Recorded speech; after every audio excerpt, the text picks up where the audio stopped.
One decision fueled by prejudice can shatter a life. For a decorated airline pilot, a man in absolute control of his domain, that decision was to wrongfully remove a black man from his plane over a trivial disagreement. It was a display of power, a casual act of humiliation in front of hundreds of silent witnesses. What Captain Robert Henderson didn't know, what he couldn't possibly have imagined, was that less than 24 hours later, his career, his freedom, and his entire future would be in the hands of the very same man he had cast off his aircraft. This isn't just a story about karma. It's a chilling account of how two worlds collided in the most spectacular and public way imaginable, beginning at 30,000 feet and ending in the one place where power is absolute, a federal courtroom. The air in Terminal C of Dallas-Fort Worth International Airport had a familiar stale weight to it, a mixture of jet fuel Cinnabon and the low-grade anxiety of 1,000 strangers pressed together. For Matthew Ryan, it was just background noise. He sat near the window at gate C12, the setting sun casting long, distorted shadows of the Boeing 777 that would carry him to London Heathrow. Matthew was a man defined by precision. His suit, a bespoke charcoal grey, was immaculate despite the transatlantic journey ahead. The knot of his silk tie was a perfect Windsor. His leather briefcase resting by his feet contained files that represented 2 years of his life, the meticulously built case against a multi-million-dollar international fraud ring, codenamed Operation Midas Touch. As an assistant United States attorney for the Southern District of New York, Matthew didn't just practice law, he wielded it. And this trip was the final piece of the puzzle, a series of depositions in London that would lock down the last key witness. His boarding group, Group 2, was called. He stood his 6'2" frame, moving with an athlete's economy of motion, and joined the queue. He was used to the subtle shifts in atmosphere his presence could cause, the quick assessing glances, the woman who clutched her purse a little tighter. He'd learned long ago to ignore it, to build a fortress of professionalism around himself, so thick that no stray arrow of prejudice could find its mark. He presented his boarding pass to the gate agent, who gave him a perfunctory smile. "Enjoy your flight, Mr. Ryan." "Thank you," he replied, his voice a calm baritone. He walked down the jet bridge, the muffled roar of the engines growing louder. Stepping onto the aircraft, he was greeted by a flight attendant. She looked to be in her late 40s, her blonde hair pulled back in a severe bun, her smile painted on and stretched thin. Her name tag read, Karen. "Welcome aboard Transcontinental Airways Flight 22, she said, her eyes flicking from his face to his boarding pass. 34J, down the aisle to your left, sir."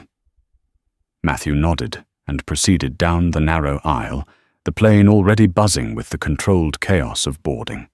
He found his row and exit row he'd paid extra for to accommodate his long legs. A woman, likely in her early 70s, with kind eyes and silver hair, was already in the window seat, 34L. The middle seat, 34K, was empty. He smiled at her. "Evening." "Hello there," she replied warmly.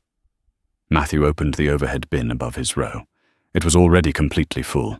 A large, garish, bright pink roller bag, clearly oversized, sat horizontally, taking up almost the entire space.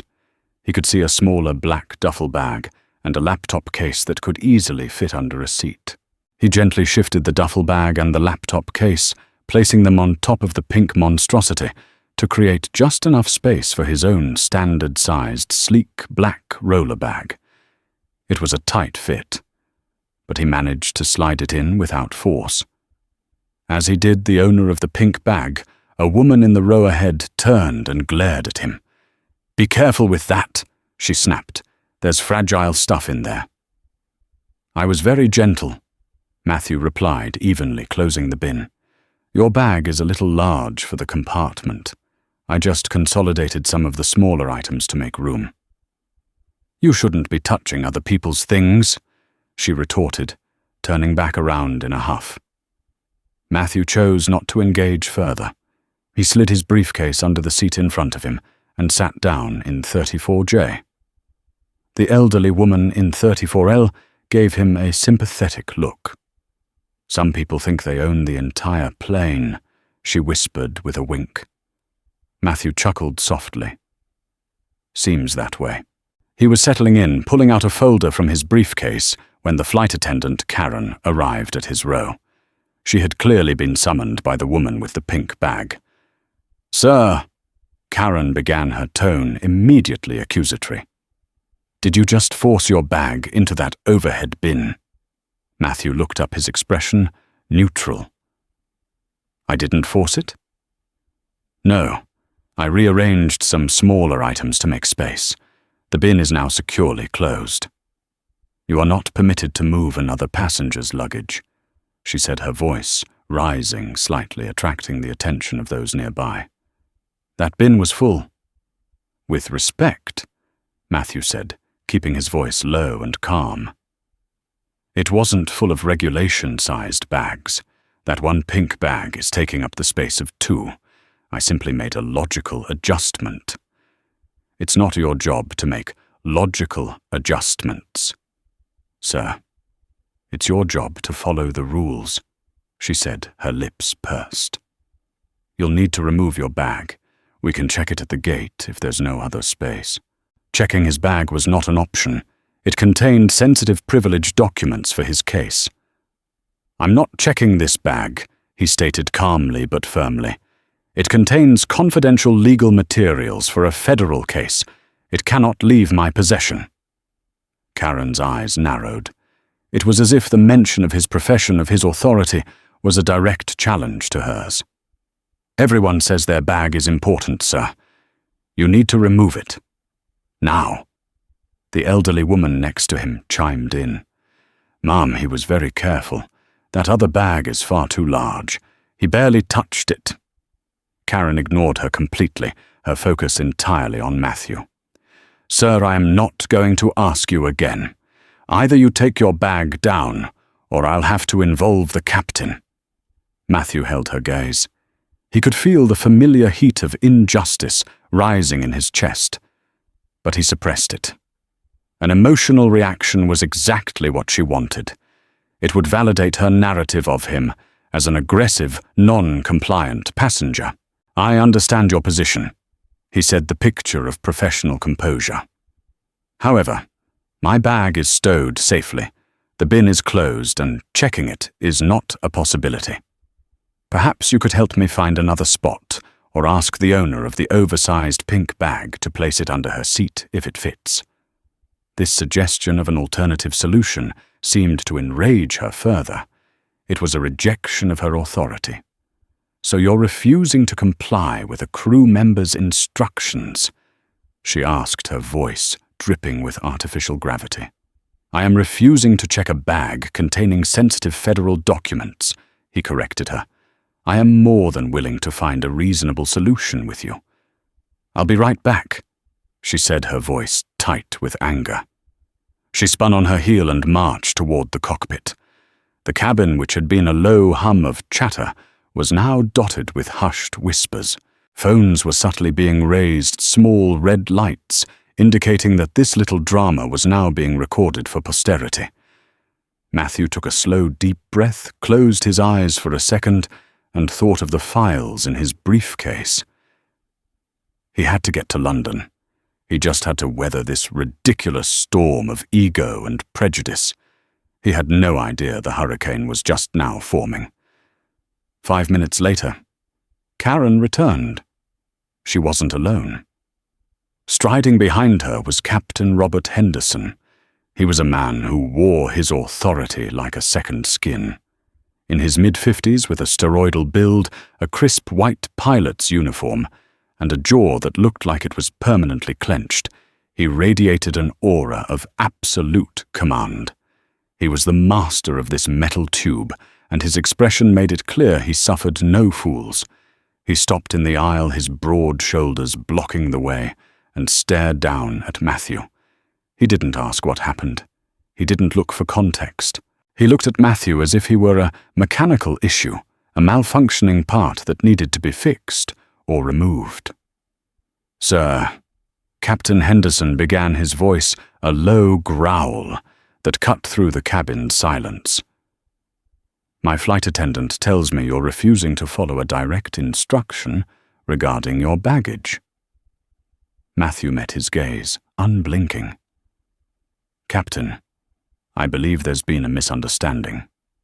I explained to the flight attendant that my bag contains sensitive legal documents for a U.S. federal case.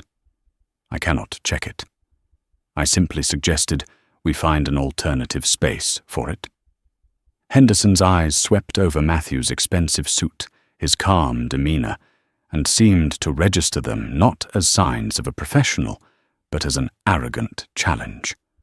"I don't care if you've got the crown jewels in there, son," Henderson said, the son dripping with condescension. "On this aircraft, my crew's instructions are law. Karen told you to remove the bag. The conversation ends there. With all due respect, Captain War," Matthew said, his voice still level, a feat of immense self-control. "Her instruction was based on a false premise. The bin wasn't full. It was just poorly organized by another passenger.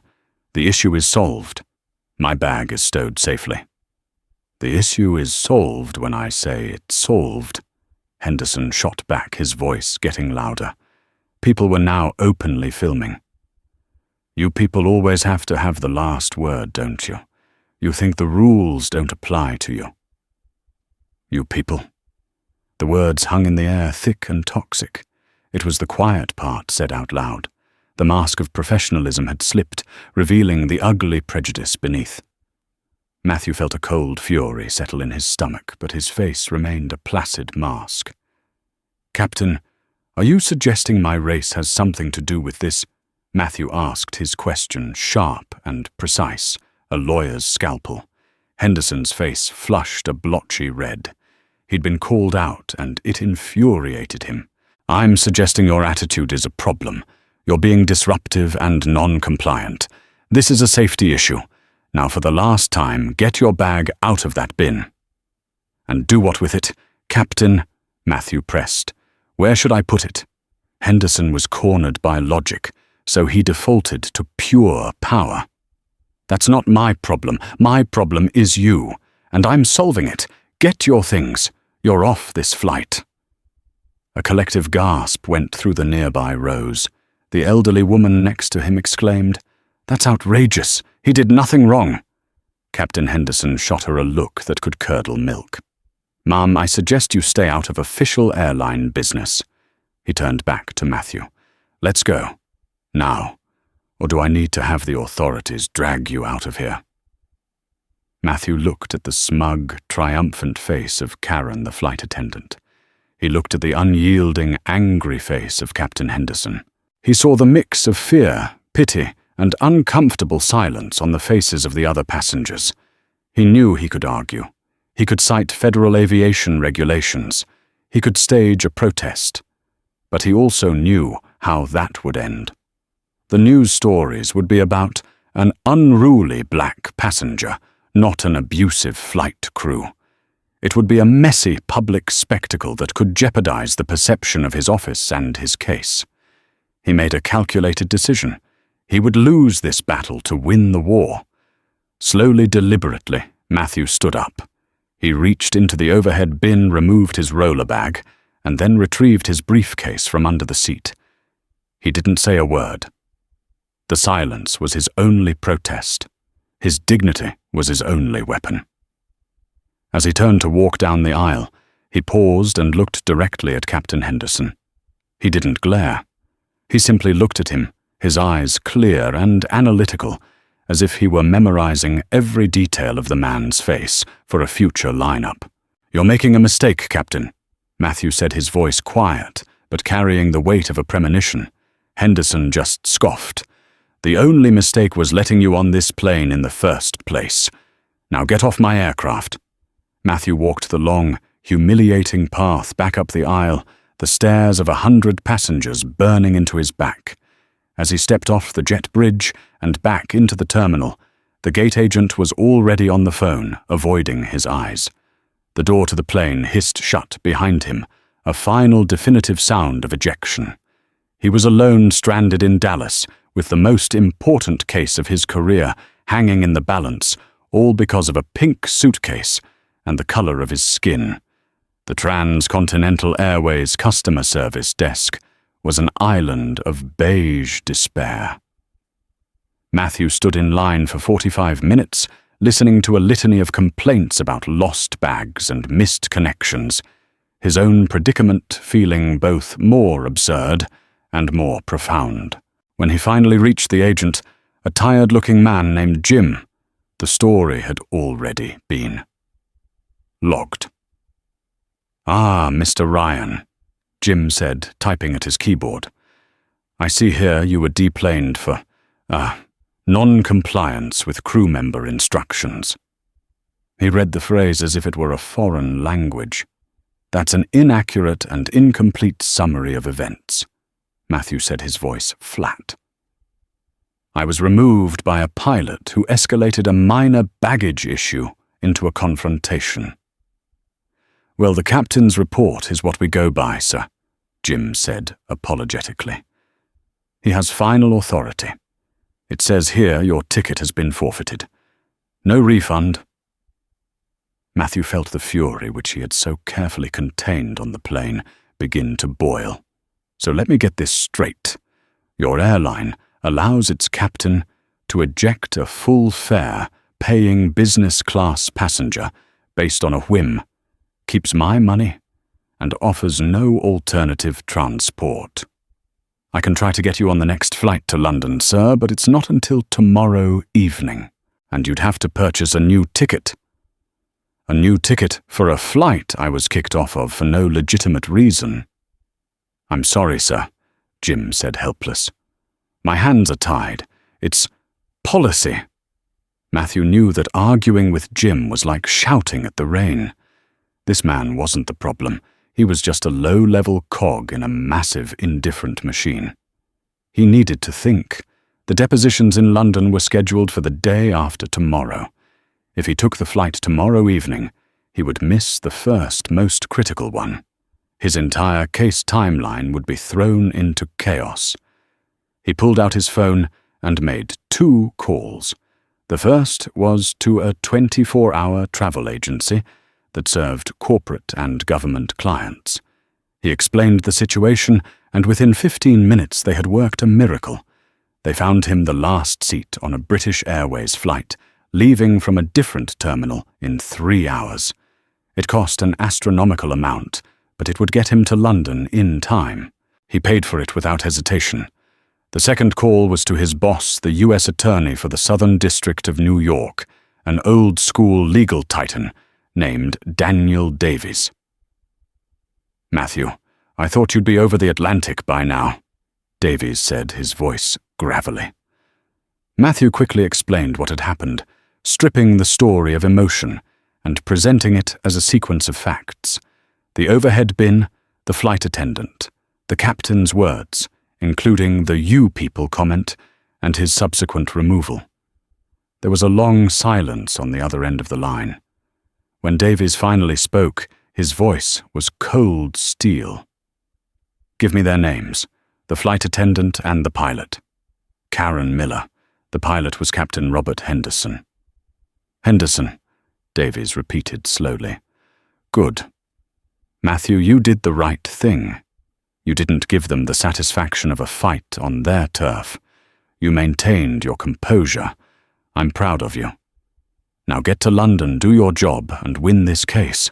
When you get back, you and I are going to draft a letter to the CEO of Transcontinental, their board of directors, and their general counsel that will make their hair catch fire. We'll deal with this." "Thank you, Dan," Matthew said, a wave of relief washing over him. "Don't thank me. They humiliated one of my best AUSAs. This isn't just a passenger complaint anymore. This is an insult to the Department of Justice." After the call, Matthew found a quiet corner in the new terminal, bought a bottle of water, and opened his laptop. He tried to focus on his deposition notes, but his mind kept replaying the events. The smugness on Karen's face, the contempt in Henderson's eyes. It wasn't the inconvenience that gnawed at him. It was the sheer, naked abuse of power. Henderson, in his little kingdom of the sky, had held all the cards. He had been judge, jury, and executioner, and Matthew's rights had been meaningless. For a man who had dedicated his life to the balanced scales of justice, the arbitrary injustice of the past hour was a bitter pill to swallow. He typed the name Captain Robert Henderson into a search engine. The results were what one might expect. A LinkedIn profile showing a 25-year career with Transcontinental, preceded by 10 years as a pilot in the U.S. Air Force.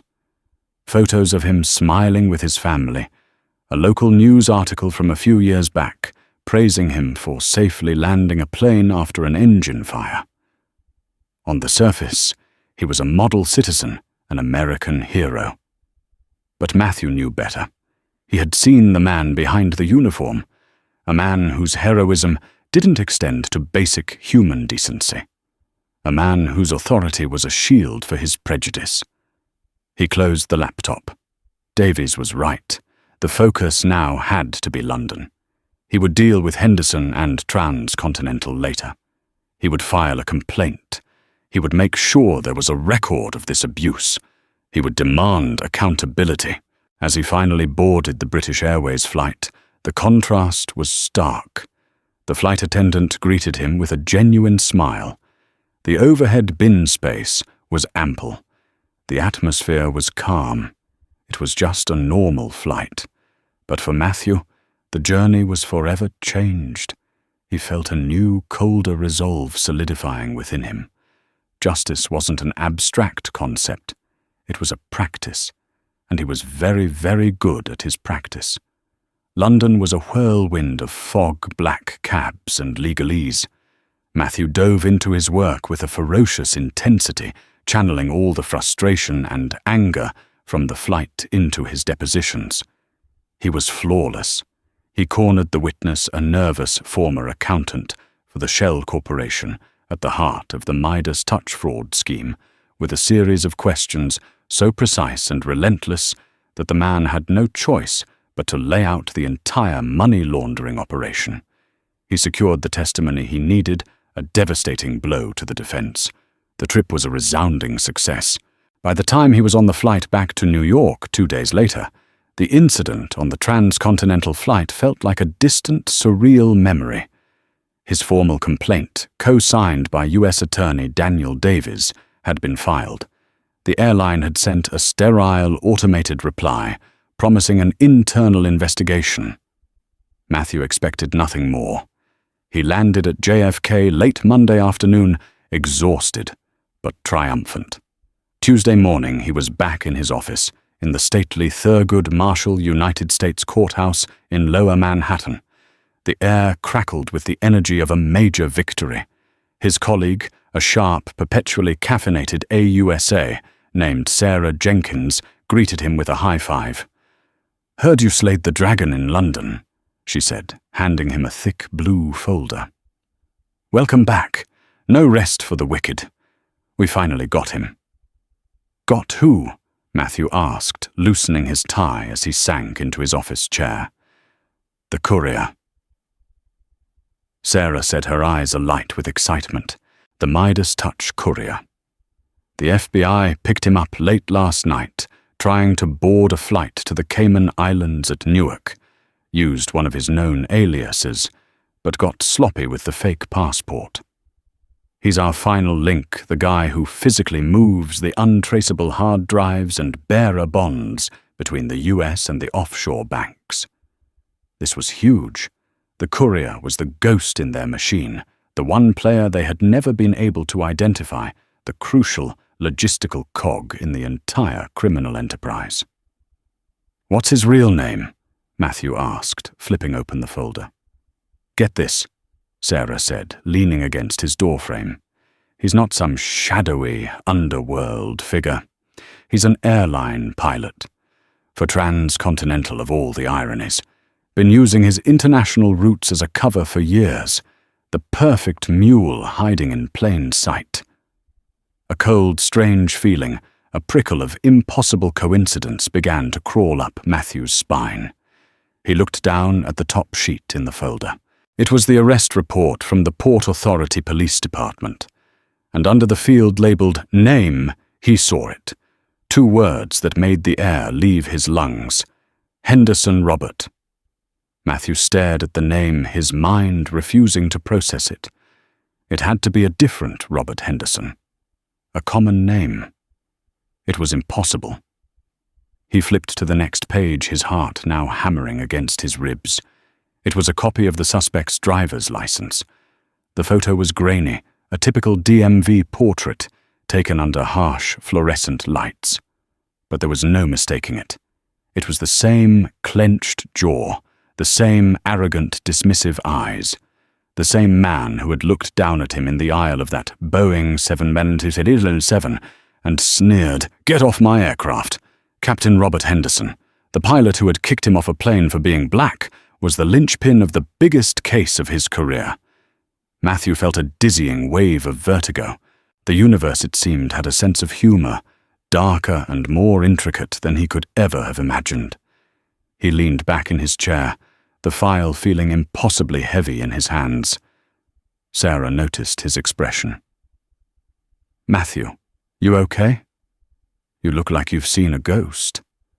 Matthew looked up at her, a slow, incredulous smile spreading across his face. It wasn't a smile of humor or joy. It was a smile of pure, unadulterated awe at the sheer, brutal poetry of fate. "Sarah," he said, his voice barely a whisper, "you are not going to believe this." He told her the entire story. The flight to London, the overhead bin, Karen, the confrontation. You people. Being kicked off the plane. He told her everything. By the time he finished, Sarah was speechless, her mouth agape. "No! Way!" she finally breathed. "No! Freaking way! The pilot who kicked you off the plane is the guy you're about to prosecute for masterminding a criminal conspiracy." "He's not the mastermind." Matthew corrected his mind, already shifting into prosecutor mode, the personal shock giving way to professional focus. The accountants in London confirmed the mastermind is a hedge fund manager named Julian Croft. But Henderson is the key that unlocks everything. He connects the money to the man. And we have him. Cold. This is... Sarah struggled for the right word. Shakespearean. It's biblical. I mean, the karma is so thick you could cut it with a knife. "Forget karma," Matthew said, his eyes narrowing as he stared at Henderson's photo. "This is about justice." The phone on his desk buzzed. It was the clerk from Magistrate Judge Wallace's courtroom. "Mr. Ryan, your arraignment for the Midas Touch arrest is scheduled for 2:00 p.m. Courtroom 17B. "Thank you, I'll be there," Matthew confirmed. He hung up the phone and stood straightening his tie. The exhaustion he'd felt just moments ago was gone, replaced by a surge of adrenaline, so potent it felt like electricity. Sarah watched him, a look of awe on her face. "What are you going to do?" Matthew picked up the blue folder, tucking it under his arm. "My job," he said, his voice calm and steady as the foundation of the courthouse itself. "I'm going to walk into that courtroom and I'm going to prosecute Robert Henderson to the fullest extent of the law." He walked out of his office, his footsteps echoing down the marble hallway. He wasn't just an attorney anymore. He was an instrument of a justice so perfect, so fitting, that no one would ever believe it was a coincidence. The man who had judged him unworthy to even sit on his airplane would now stand before him and be judged by the laws of the nation Matthew had sworn to uphold. Federal Courtroom 17B was a place of solemn power. The walls were panelled with dark mahogany. The Great Seal of the United States loomed over the judge's bench, and the air itself seemed to hum with the gravity of the decisions made within it. It was Matthew Ryan's arena. He felt more at home here than anywhere else on Earth. He sat at the prosecution table, his files neatly arranged before him, his back straight, his expression impassive. He had spent the last 2 hours in a state of intense, almost Zen-like focus, reviewing the evidence against Henderson FBI surveillance photos, encrypted messages, sworn affidavits from informants. The personal aspect of the situation had been locked away in a mental box. In this room, he was not Matthew Ryan, the humiliated passenger. He was Assistant United States Attorney Ryan, representing the people of the United States. The courtroom doors opened, and 2 U.S. Marshals escorted a man in an orange jumpsuit to the defense table. It was Robert Henderson. He looked different without his crisp uniform and coiffed hair. The jumpsuit was ill-fitting, his face was pale with fatigue and fear, and his wrists were bound by steel handcuffs. But the arrogance was still there, flickering in his eyes like a dying ember. He conferred in a low growl with his lawyer, a harried-looking public defender who was frantically scribbling notes. Henderson hadn't looked at the prosecution table yet. He likely assumed he'd be facing some anonymous government lawyer, a faceless suit he could dismiss as easily as he had dismissed Matthew. "All rise." The bailiff's voice boomed. Everyone stood as Magistrate Judge Esther Wallace, a formidable woman in her 60s with a reputation for no-nonsense jurisprudence, swept into the room and took her seat. "Be seated," she commanded. She shuffled some papers. "We are here for the initial appearance and arraignment in the matter of the United States versus Robert Henderson. Case number 25 Berjas Crim, 1138. Is the government ready to proceed?" This was it. Matthew stood up the leather of his chair, groaning softly in the silent room. "Yes, Your Honor," he said, his voice ringing out with calm authority. "Matthew Ryan for the United States." At the sound of his name, Robert Henderson, who had been staring at the judge, slowly turned his head. His eyes scanned the prosecution table and then locked with Matthew's. The transformation of Henderson's face was a dramatic spectacle. The last vestiges of his arrogance evaporated, replaced by a wave of utter slack-jawed disbelief. His eyes widened, his mouth fell slightly open. The color drained from his face, leaving behind a sickly grayish pallor. It was a look of pure, uncomprehending shock, the expression of a man seeing a ghost. He was looking at the black lawyer he'd booted off his plane less than 72 hours ago, and that lawyer was now standing at a podium, holding his entire life in the palm of his hand. Matthew held his gaze for a single charged second, his expression giving away nothing. He then turned his attention back to the judge as if Henderson were nothing more than a name on a docket. "Mr. Henderson," Judge Wallace said, oblivious to the silent drama unfolding before her, "you are charged in a federal complaint with 1 count of conspiracy to commit wire fraud and 1 count of conspiracy to commit money laundering. Do you understand the charges against you?" Henderson's lawyer had to nudge him. "My client understands, Your Honor," the lawyer said, weakly, clearly confused by his client's catatonic state. "How does the defendant plead?" "Not guilty, Your Honor." "Very well," said Judge Wallace. "Mr. Ryan, the government's position on bail." Matthew stepped forward to the lectern. "Your Honor, the government requests that the defendant be remanded into custody without bail." "Mr. Henderson poses an extreme flight risk of fact, demonstrated by the circumstances of his arrest last night." He laid it out with surgical precision.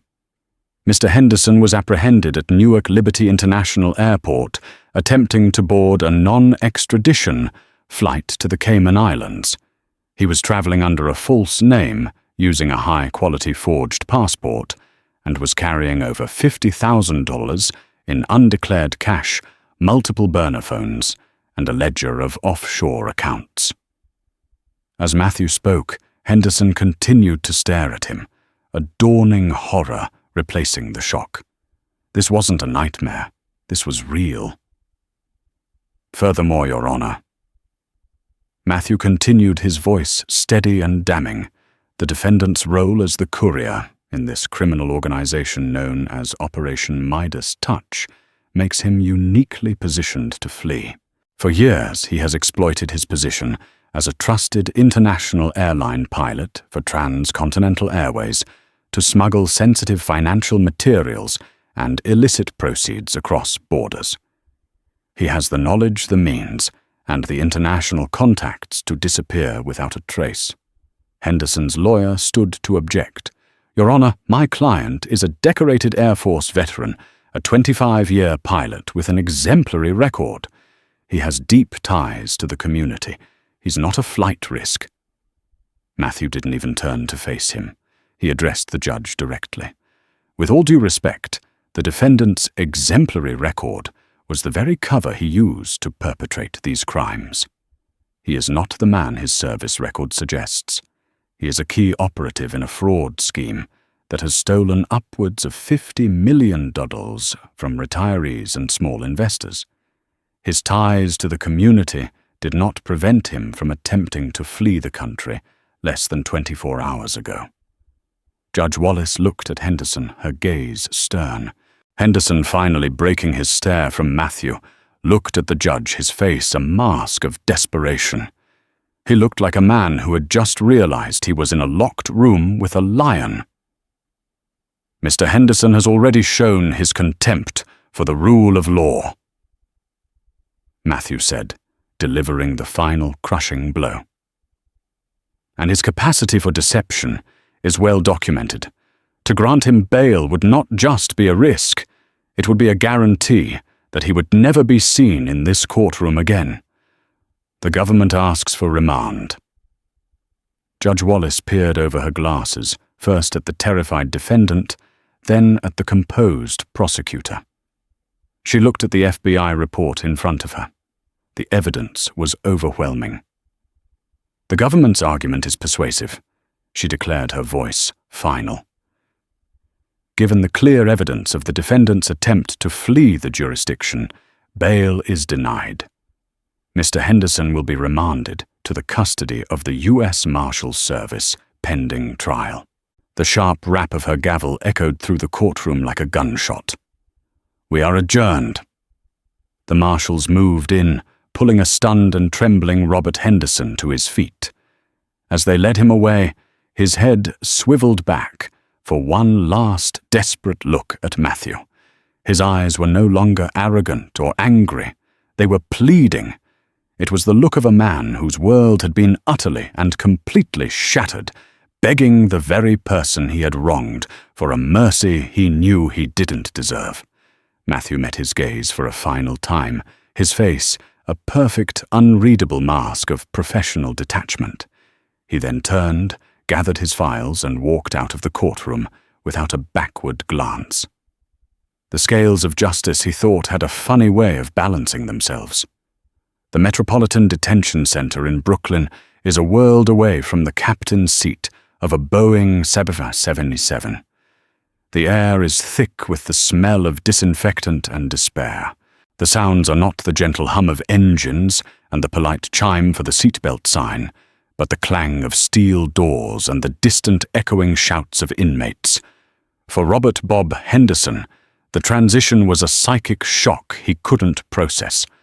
For 3 days, he sat in his cell, the orange jumpsuit feeling like a costume in a play he never auditioned for. He replayed the scene in the courtroom over and over. The face of Matthew Ryan, calm, powerful, and utterly in control, was seared into his memory. His court-appointed lawyer, a young, overworked but earnest man named David Chen, visited him on the 4th day. "Bob, we need to talk strategy," Chen said, sitting across from him in a small, sterile meeting room. "The evidence against you is substantial. The FBI has been tracking you for months. They have surveillance financial records testimony from others in the organization. The case they're building is ironclad." Henderson just shook his head, still dazed.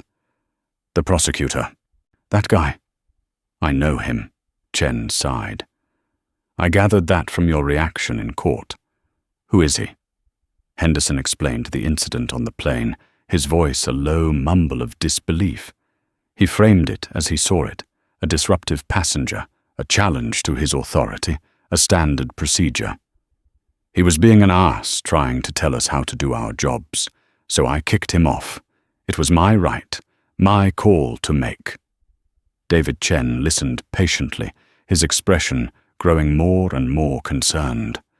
When Henderson finished, Chen leaned forward, his voice serious. "Bob, you need to understand something, and you need to understand it right now," he said. "The man you see as a disruptive passenger is Assistant U.S. Attorney Matthew Ryan, one of the sharpest prosecutors in the Southern District. And you didn't just kick him off a plane. You humiliated a federal officer. You used racially charged language. Yes, he included the "you people" quote in his report to his superiors, and you did it all in front of 100 witnesses with cell phones. That incident is now a footnote in the much larger story of your federal indictment, but it provides the prosecutor with something priceless: motive." "Motive for what?" Henderson asked, confused. "He's just doing his job." "No, Bob. Don't you see, any defense we mount will try to paint you as a victim, a good man who made a mistake. But now Ryan can argue to a jury that your character is flawed. He can present a pattern of behavior. He can say, 'This is a man who abuses his authority, who is blinded by arrogance and prejudice.' The same character flaws that led him to unjustly remove a man from his aircraft are the same flaws that made him believe he was smart enough to get away with being a courier for a multi-million-dollar criminal enterprise. He will use that incident on the plane to paint a complete picture of you, and it will be a masterpiece of character assassination." The reality of his situation finally began to penetrate Henderson's thick skull of self-assurance. He wasn't just in legal trouble. He was in a perfectly constructed trap of his own making. "What was I thinking?" he whispered more to himself than to his lawyer. The story of how Captain Henderson became the courier was a depressingly common tale of greed and ego. It hadn't started with financial desperation. It started with a bad investment in a can't-miss tech startup that went bust, costing him a significant chunk of his retirement savings. Then came some losses at the poker table, a bit more than he could afford. He was too proud to tell his wife, too arrogant to admit he'd made a mistake. He was complaining about it one night at a bar near LAX when he was approached by a man who introduced himself as a logistics consultant.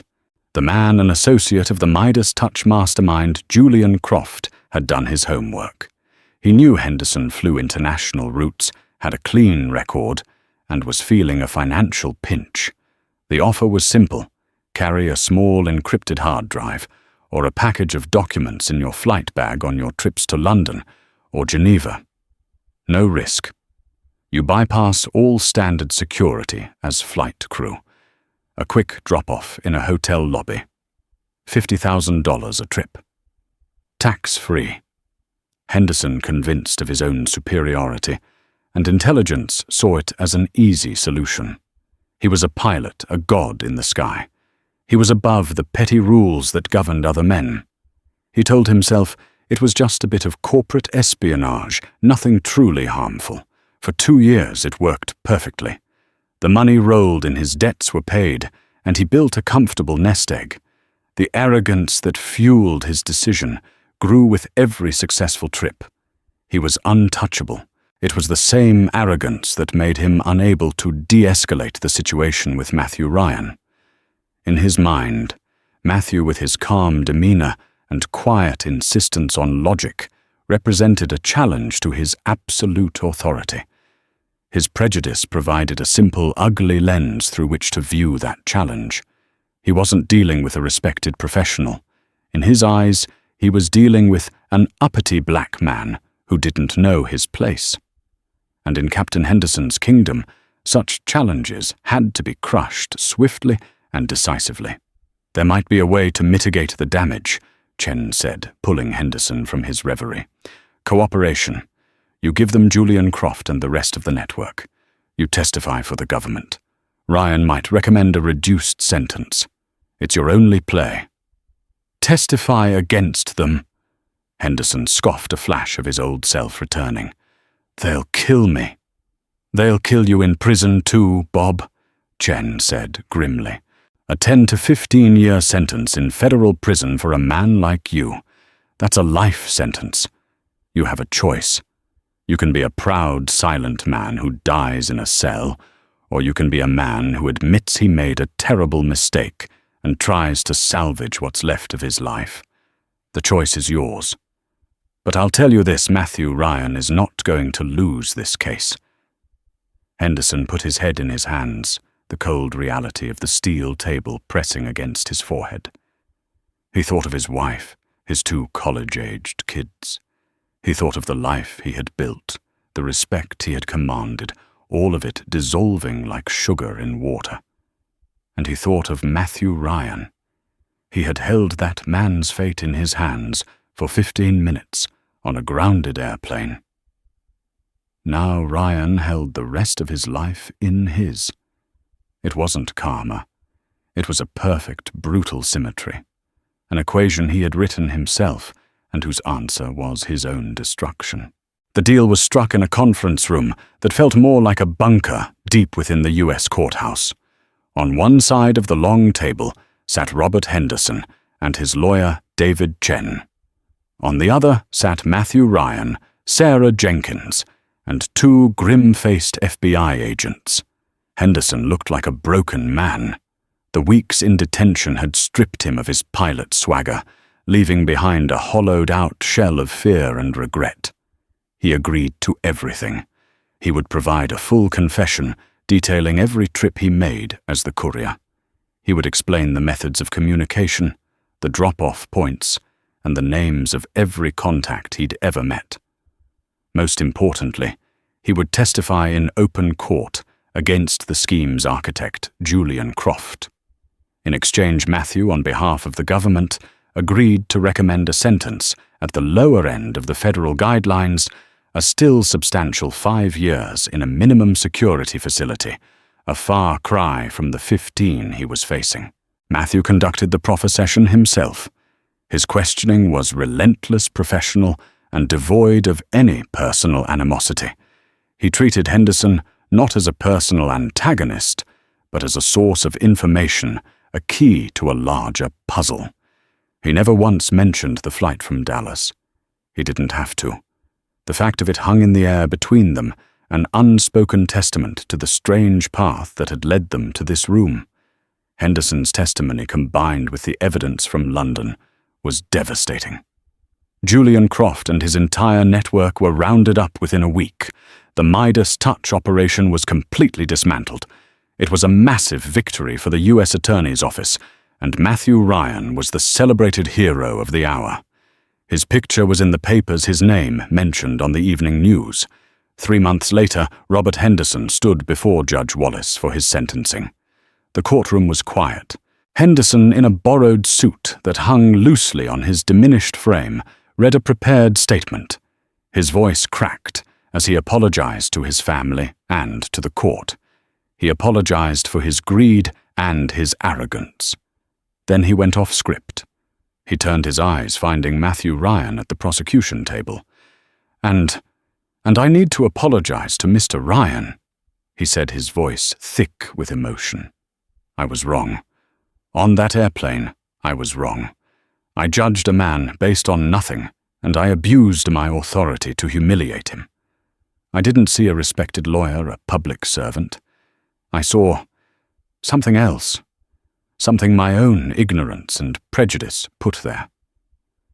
I see now that my actions that day were a symptom of the same arrogance that led me to this table. I am truly deeply sorry. Matthew gave a slight, almost imperceptible nod. It was not forgiveness. It was acknowledgement. An acknowledgement that the man finally understood the depth of his own failure. After the sentence was handed down, Matthew was walking back to his office when he saw a familiar figure waiting for him in the hallway, the elderly woman who had been his seatmate, 34L, on that fateful flight. Her name was Eleanor Vance. She had read about the case in the news and had reached out to his office. "Mr. Ryan," she said, her eyes twinkling, "I just wanted to tell you that I followed the whole story. I'm so proud of how you handled yourself, both on the plane and in the courtroom." "Thank you, Mrs. Vance," Matthew said warmly. "Your support that day meant a great deal." "Oh, it was nothing," she waved a hand dismissively. "I just can't abide a bully. It seems to me," she added with a wry smile, "that Captain got a much bigger delay than you did." Matthew chuckled. "You could say that." They spoke for a few more minutes before she departed. The brief encounter was a poignant reminder of the human element in the grand machinery of the law. Later that evening, Matthew stood by the window in his office, looking out at the glittering lights of the Manhattan skyline. The transcontinental affair had been settled out of court. The airline, faced with a lawsuit signed by a U.S. attorney and the threat of a public relations nightmare, had issued a formal apology, terminated both Henderson and Karen Miller, and donated a substantial sum to a legal aid charity of Matthew's choosing. It was a complete and total victory on all fronts, but Matthew didn't feel the elation of a win. He felt a quiet, somber sense of equilibrium. This was never about revenge. Revenge was a hot, messy emotion. This was about justice, which was cold, precise, and impartial. Robert Henderson wasn't in prison because he was a racist who had insulted Matthew Ryan. He was in prison because he was a criminal who had broken the laws Matthew was sworn to uphold. The incident on the plane had been a catalyst, a bizarre twist of fate that revealed the man's true character. But the ultimate outcome was simply the system working as it should. It was a powerful, humbling reminder that the world was smaller than we think, and that the echoes of our actions, good and bad, always return to us, often in the most unexpected of ways. The scales had been balanced, and for a man like Matthew Ryan, there was no greater victory than that. In the end, this wasn't just a story of an airline dispute or a courtroom drama. It was a powerful illustration of a fundamental truth: character is fate. Captain Henderson's arrogance and prejudice were not isolated to a single incident on an airplane. They were the very flaws that led him down a criminal path, blinding him to the consequences until it was too late. Matthew Ryan's professionalism and self-control were not just tools for his job. They were the armor that allowed him to withstand injustice and emerge to see justice done.